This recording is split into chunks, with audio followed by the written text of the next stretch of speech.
Good evening, and thanks for joining us for the News at 10. I'm Richard Ransom. And I'm Pepper Baker. Tonight, there are still so many unanswered questions left after all that drama at last night's specially called meeting by the Memphis-Shelby County School Board. After a meeting that made you want to cry, the vote to fire Superintendent Marie Feagins was delayed until January.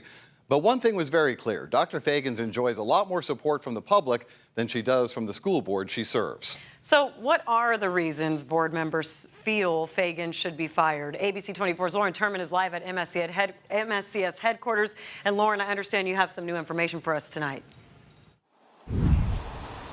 That's right, Richard and Pepper, I do. We're learning more tonight about exactly what caused this meeting that happened yesterday that was specially called. Now, one board member is telling me that it was a returned and signed check specifically issued to the Office of Student Equity, Enrollment, and Discipline, and that was allegedly sent prior to any approval or discussion with other board members. And while we're just under a month away from the meeting that could potentially terminate Dr. Feagins' contract, those board members have a lot of thinking to do in the process, especially about their own safety.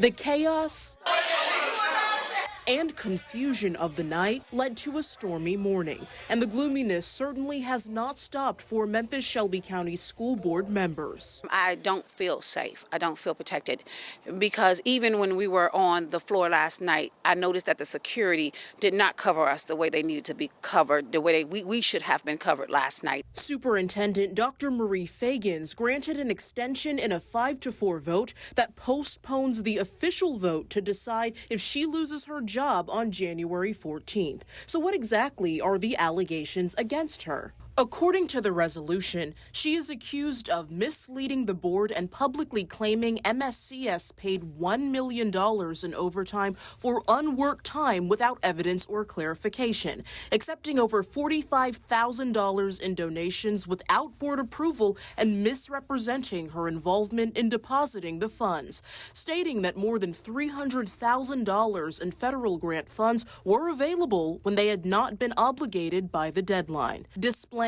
patterns of behavior where she could not effectively operate the district in the best interest of students, and refusal to communicate with MSCS partners or report significant matters to board members. Feagins responded to many of these allegations last night and called them baseless. My desire to be transparent has been weaponized against me. I'm not a victim.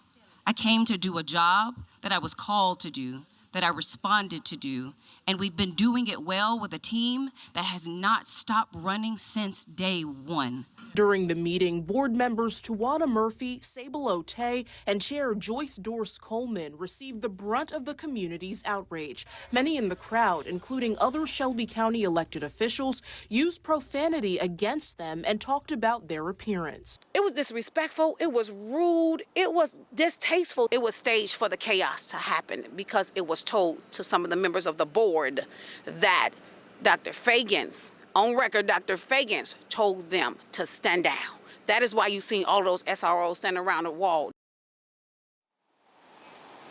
And Murphy also adds she believes that the same 5 members that are expected to vote in favor of ending the contract that Feagins currently has will still be expected to do so on January 14th when that new meeting is called. And she also says that she is going to push for more security to be in place so that some of the more chaotic events that happened last night don't happen again. Live at MSCS headquarters, I'm Lauren Turman.